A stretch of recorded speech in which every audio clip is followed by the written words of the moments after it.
Be Frank Network. Content on this production is for entertainment and informational purposes only. It is not medical advice, nor is it intended to substitute medical treatment or diagnosis. Seek medical help if you believe that you are suffering from a mental illness or are a threat to yourself or others. By using any or all of the information provided, you do so at your own risk. Any application of the material is at the listener's discretion and is his or her sole responsibility. Hey everybody, Doc Brian here. Some of the greatest people that I've ever met in my life were people with disabilities. Whether those disabilities be mental or physical, they're just great, wholesome people. Now, over the last couple of years, the stigma of not just mental health, but persons with disabilities has kind of lightened up, and there has been more awareness that has been brought to the table. There's a young lady here in my church named Leah, and she is one of the most kind, encouraging people that I've ever met. She has Down syndrome. And I know beyond anything that she loves me and she would do anything within her power to help me. Yesterday at Luke's birthday party, there was a young man that is in his class. He's 7 years old, and he's confined to a wheelchair. He has difficulty speaking, and he can't really use his hands. He can't walk. But he is the kindest little 7-year-old boy, and he just melts your heart. I think that as people who care, we need to be more aware of those around us. We need to educate our children, and some of us need to be educated ourselves that they are no different than we are. And as a matter of fact, I think most of the time they love bigger than some of us do because they realize the blessing that they have of just being alive. So let's educate ourselves to see that we can do better and we can love more than ever.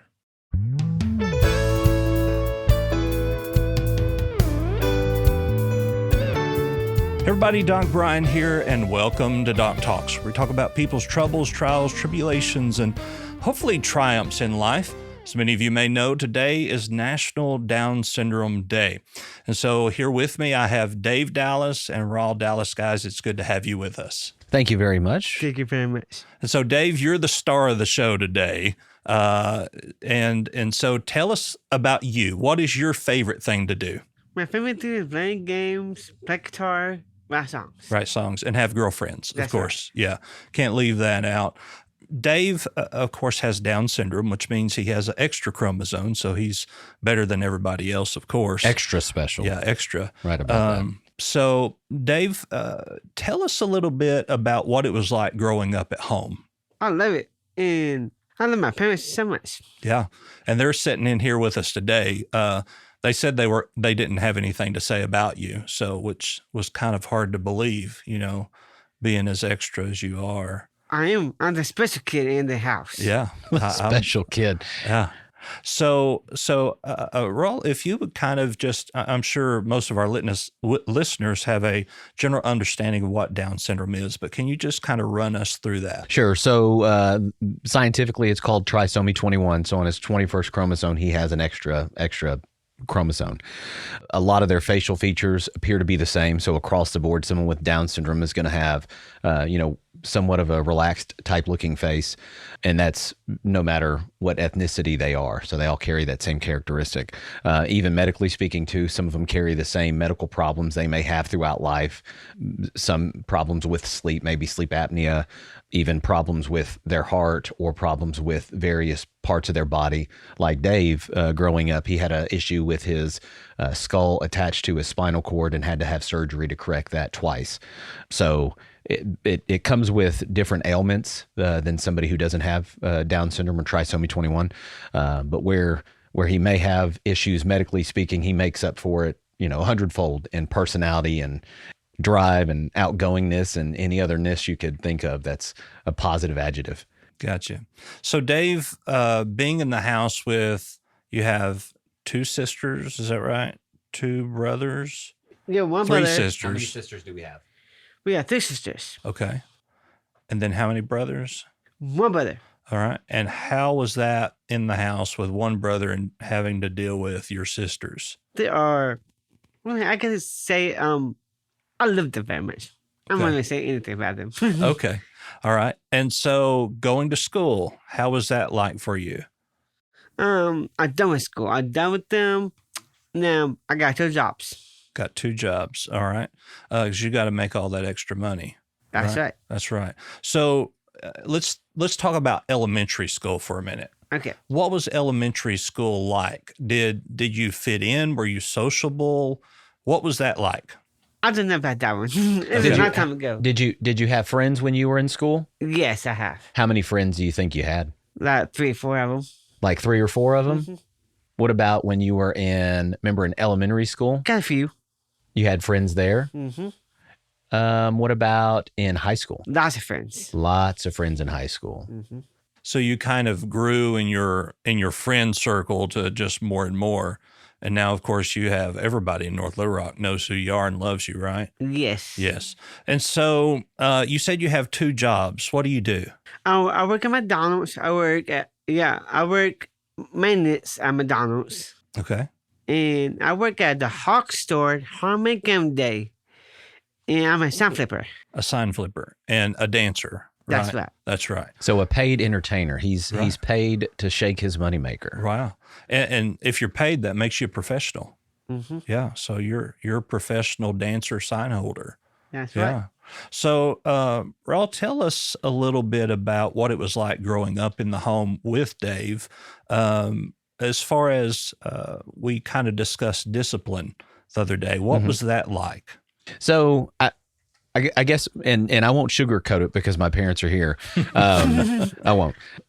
Growing up, one of the first things that we quickly realized and were made to realize is that even though Dave is the way that he is, he has Down syndrome. So obviously there's an obvious difference between Dave being a biological sibling and then the 3 of us who did not have Downs, that he was going to be treated just like everybody else.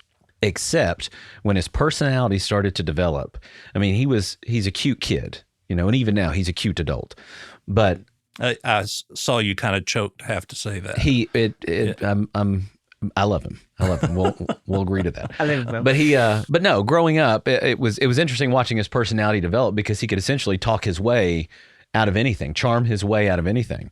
So although he was disciplined, I think we probably got it a little bit worse. And of course, he's the baby of the family, biologically speaking. My little sister, who's in here too, she also has Down syndrome. She was the new addition to the family. I was overseas and came home to a brand new sister that had Downs. But Dave, I mean, it was a little bit different. He was the baby of the family, so he wasn't treated differently because he had Downs. He was the baby, baby Dave, little baby Dave. Kind of like the little pudgy cherub you see floating around when someone's in love. I understand. Yeah. So you said that he kind of could charm his way out of things. Could he charm his way into things as well? Oh, totally. Yeah, he could charm the pants off of anyone. We'll go ahead and give a quick story. So my parents are here, so they remember this.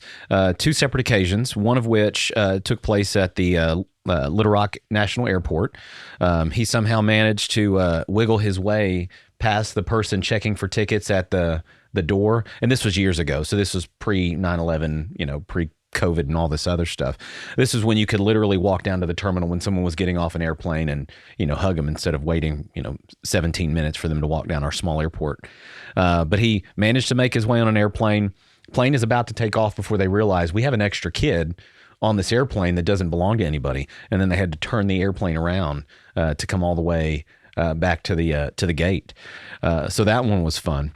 The second one was an hours-long search for Dave that started at our local mall here in North Little Rock. And after police were involved and, thinking, there's somebody who's probably going to demand a ransom for this cute little kid that they're holding on to. He was actually at a table in a cafeteria talking with a bunch of older people. So they had bought him food and he was just chilling. So there's no telling how much food he ate through the course of the hours we were searching for him. But he was down there, with the Golden Girls, just, They were treating him like a king. He was the center of attention. Well, and I know that you're a police officer or investigator. I'm currently assigned to the investigations division. So you're a detective. I am. Which, when I was a police officer, we called them defectives. But also, your dad was a police officer, retired now, I believe. Retired law enforcement, still currently in law enforcement. Okay, so how did that work once Dad found out that Dave was missing? Because I know I would have gone crazy. We would have called in the cavalry. Yeah, not to say that it happened so often, but I mean, there was never like a sense of scare. It was kind of like a giant game of hide and go seek. Like, he's here somewhere, we just have to find him. So there was never, never one of those moments. Of course, we had people help him, but it wasn't. I guess it was just a different time. It was back in the early 90s. If something like that happened today, I think there'd be a little bit heightened sense of, kind of panic. But no, back then it was fun. I mean, he was notified because, of course, everybody in there, to include the off-duty, officer working in the mall. I don't think it. I mean, he could probably speak better knowing that he was on the other end of that phone call. Hey, Dave is missing again. We're trying to figure out where he's at. Where is he? I don't know. He's here somewhere. We just have to figure it out. But no, I don't. I know as a little kid, that's the way I felt. How did you feel, Dave? All the times that you decided to go AWOL and end up with everybody from the senior center down at Luby's cafeteria. Feels great to me. Felt pretty great. What about being on the airplane? Bad. That one was scary? Yeah. Do you remember anything about that? I didn't remember all of it. Tell me about it, Dave. I didn't remember. Oh, you don't remember? Oh, okay. It was traumatic, though. I think he blocked it out. Yeah. I could tell with that little smirk he has right now, that little grin. Our brains have a way of blocking out trauma, so that could be that's probably what has happened here. You discussed kind of at the beginning of the podcast that people with Down syndrome do have some unique type of medical conditions. Being in mental health here, I know that I have experienced some clients with Down syndrome that went through a very deep, dark depression to the point of where they became nonverbal. They were very stoic and would just stay in one place. Have you ever experienced that with Dave or any other Down syndrome people that you have been around? So I guess a little backstory. We've been pretty active, involved in support groups and things like that growing up for families that have a child or a family member that have Down syndrome. Earliest memories from that were it's a group called Down Syndrome Family and Friends, where we would go and essentially make friends with other families that had somebody in their family that had Down syndrome. It was an environment that, was kind of like almost like a Sunday school type group. It wasn't biblically led or anything like that. It was just essentially a time for people to come around and talk about, hey, this is going on, or hey, have you experienced this? That was pre-internet. So now, of course, we have all these different social media things where people can reach out and essentially ask questions or YouTube search something and find an answer for something that they may have. So growing up, we had that. We had Special Olympics too. So all the friends that I had, even in school, I had a really great friend, Derek. And Derek, I played with on the playground more than I played with anybody else who would be considered, bunny ears normal, because I knew that Derek and I had something in common. He's at school with a bunch of people that look like me. I'm at home with somebody that looks like Derek. And Derek also ended up having a sister too, who didn't have Downs, but seeing the way that Derek was when I played with him, I never experienced anything like that at all. We played together. He had somebody to play with. He wasn't by himself trying to figure out what to do. Similarly, Dave, when he was in school, he had so many friends that crossed so many different social boundaries. Of course, in high school, you have cliques. It's inevitable. You're going to have the people that play sports, the people who dress, in expensive clothes, the people who maybe play in band, or the people who skateboard. Dave somehow managed to hang out with all of them, and even making friends with them to the point where they're hanging out on the weekends to make little skater videos. I remember him making when he was in high school. As you grow up and expand, that friendship circle that you have, he's had opportunities because of Special Olympics and all these other groups that encourage him and let him know that he has ability more than he has disability to do things like taekwondo, where he's a second-degree black belt.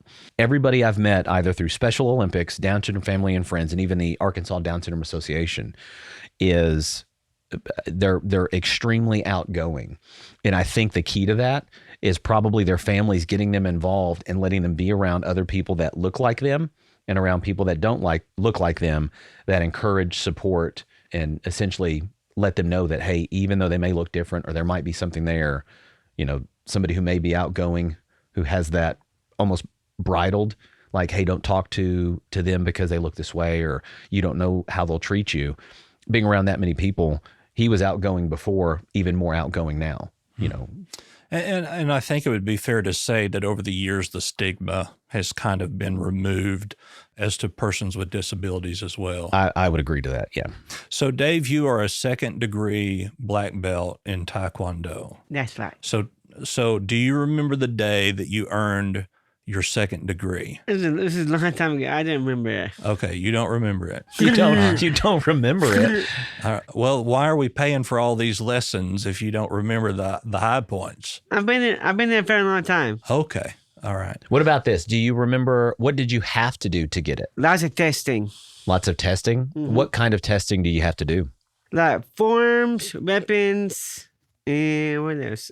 A stream. So it's like a test to make sure you remember all that stuff. Now I remember now. And then now you remember. once you get your second degree black belt, though, you just wear the belt and go, I don't remember what I did to get this thing. It's lots of practice, Bubba. Lots of practice. And he called me by my nickname. If you just heard him, he said Bubba. Mm-hmm. Yeah, that's my nickname. Well, but I also understand that you are a gold medalist in the Special Olympics. Is that right? Yes. And what did you win a gold medal in? I got first place in bowling, target field, and softball throw, and what else? So bowling, track and field, softball throw, and what do we do together in Special Olympics? Oh yeah, bocce. Bocce. We play bocce. So we play on a unified team. Within Special Olympics, they have a different set of competition sports called unified sports. So that's somebody who's an athlete, so they have an intellectual disability, partnered with somebody who does not have one. So the athlete has ID or intellectual disability. The partner does not.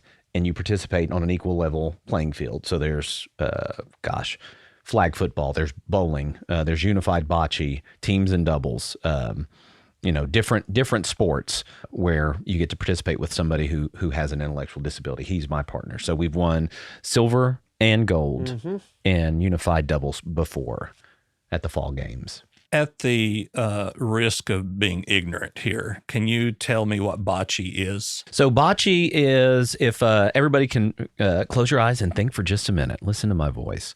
It's a lot like curling in Winter Olympics, so that there's a very long rectangular playing field.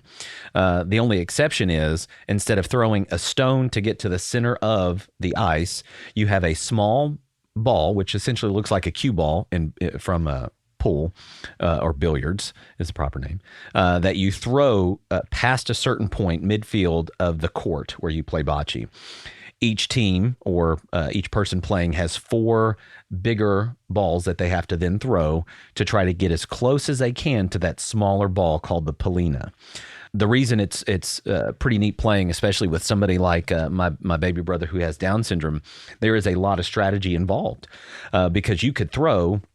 One, you have to know how to throw, where to throw, if you're playing on different surfaces, so dirt, mud, grass.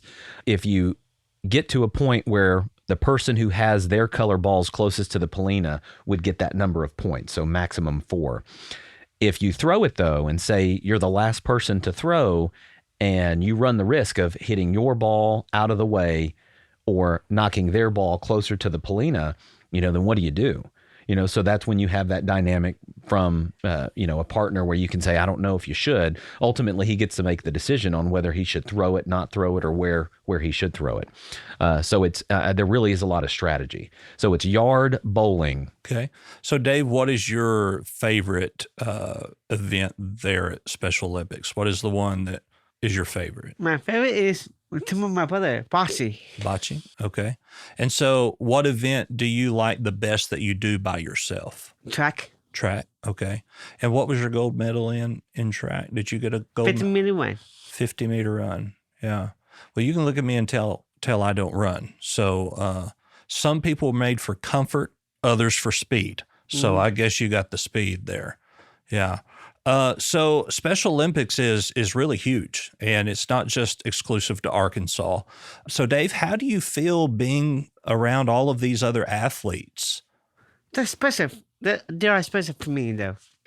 I love people who come around, get together, have fun. Yeah, and there's some kind of event that goes along with that to raise money, which is known as the Polar Plunge that I see you take about every year, freezing to death. I think Raul tried to talk me into doing it one time, and I said, I'm not stupid. I'm not getting in the cold water. Is that something you enjoy doing? I love it. Gotcha. And so what else, Raul, you may help us out here. What else is with the Special Olympics that makes it special outside of being the athletes together? So, I mean, it's generally the atmosphere. So within Special Olympics, we have the law enforcement torch run. So being in law enforcement, I participate pretty actively in that. And what the law enforcement torch run is we serve dual purposes. We raise as much money as we can for the athletes. And here in Arkansas, roughly 80 cents from every dollar that we raise goes back towards the programs. But we promote awareness. So if we're not raising money and we do an event, say like the Polar Plunge, where you're getting a bunch of crazy people to do something really good for a great program, if they decide not to donate, they've at least through our videos we make and post on social media, or our asks for money, hey, we would appreciate a donation for us, $1, $10, whatever, to jump in this freezing body of water for a couple seconds. Dressed in whatever costume he decides. He's our team captain, so every year he kind of picks what we all wear jumping into the water. But if we can't raise the money, then we're also doing a pretty good service in letting you know, hey, this is what Special Olympics is. This is why we do it. And then, of course, they get a chance to meet the athletes, or we invite them to the activity. So it's the general atmosphere. It's athletes that are there. Athletes plunge the day of. So Dave is he falls into that category. And if it's not the Polar Plunge, it's Cops on the Coop, which is police officers going to a Chick-fil-A and standing outside dancing and asking for money, holding a bucket. It's things that we do on donut shops, Cops on Tops of donut shops. We do tip-a-cop programs at steakhouses and other restaurants. So it's and the biggest one that we have is the law enforcement torch run. We essentially carry, just like the Olympics would, a torch that has a flame. We call it the Flame of Hope. And all the police officers that participate across the United States and across the world are called the Guardians of the Flame. And so in preparation for any sporting event that we have within Special Olympics, we have police officers that carry that Flame of Hope to signify the beginning of the start of that games.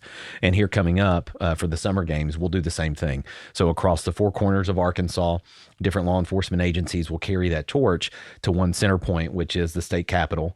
And then from the state capitol, we'll have a ceremony where we invite the governor, anybody else who wants to come. Athletes are there also. And that's we call the final leg. So from the Capitol steps all the way to Searcy, Arkansas at Harding University, where they host the Summer Games. And it's athletes running, everybody wearing the same T-shirt. So the Torch Run shirt for that year. So it's a really big fundraiser. And of course, you can't help but see a giant mass of people running down busy city streets led by law enforcement and RVs chanting cadence like we kind of did in the military, and essentially, being a moving billboard for inclusion, which is ultimately the goal of Special Olympics. Right. And so a lot of these things is to simply make people aware of what's going on with Special Olympics, but also to fund cost for it as well. Mm-hmm. So Dave, I think I heard you say you play guitar. Is that right? Oh, that's Dave. right. Yeah. And you sing a little bit, and you write love songs to all of your girlfriends. Is that right? That's right. How many girlfriends do you have currently? I can't tell you. You can't tell me? He can't tell. Because if he tells us, I think what will happen is maybe one will be listening to this podcast, Ryan, and we don't want to cause any kind of strife or turmoil. Right. He has a few. I think we have one that lives out of state. Yep. So it's possible that She's she in could grab Vegas it. right now. And then we also have maybe one that lives in Central Arkansas, right? Mm-hmm. Okay. So we'll geographically just identify them by out of state. Gotcha. Out of state and local. But no names, right? Yeah, I know one of them. You know one of them? Did you forget the other one's name? From out of state. Oh, from out of state. Mm-hmm. Okay. But I have noticed that whenever you play these love songs on Facebook, that you don't say any girls' names. So you're not pinpointing one down so that, all of your girlfriends hear it and think it's for them. Right. Yeah. He's a very smart man. Very smart man. Somebody once told me that you need to get a wife that cooks, that cleans, that does your laundry, that takes care of you, but that none of them can know each other. No, Yeah, don't give him any ideas. We've got two. So you named a couple things. We just Yeah, I do laundry. I cook breakfast. Yeah. So what he's saying is he's an independent man. He doesn't need. He's a get wild it. stallion. I get it. How old are you, Dave? 32. 32. I could be at 33 this year. 33. All right. Well, you're just a few years younger than me. So outside of the Special Olympics, outside of your work, outside of Taekwondo, what is your most favorite thing to do outside of those things? I don't know. I love Taekwondo. It's my favorite thing. It's your favorite? Do you have anything else that you like to do? Making songs. Making songs? What about video games? That too. What's your favorite video game? CTA. See, Grand Theft Auto. GTA? Mm-hmm. Grand Theft Auto. yeah. Does that make you feel like a rebel? Kind of this, yes. Yeah. And how is that feeling like a rebel, knowing that your brother and your father is in law enforcement? I love him. Okay. He All right. loves it. He's just trying to figure out different avenues for revenue streams. That's all. I get it. If the music career doesn't work out, then he may just take to stealing working out. cars and doing things like that. It's going to work out. Yeah. Well, some big time people listen to this podcast, so who knows, you might just get a record deal. You never know. Uh-oh. Yeah. Yeah. Yeah. So, kind of wrapping all of this up, Dave, what would you tell someone who has Down syndrome that may not be feeling too good about themselves, that may be a little depressed? What advice would you give them? I'm going to advise them. Get up, get active, stay strong. Stay strong. And they can find you on Facebook, and you'll be their pep talk anytime they need to, right? Yes, sir. All right. That was very John Cena of you. It was. It was. Stay strong, get up, be active. That was very good. Maybe John Cena will hear this, Dave. But he will. Maybe Yeah. he will.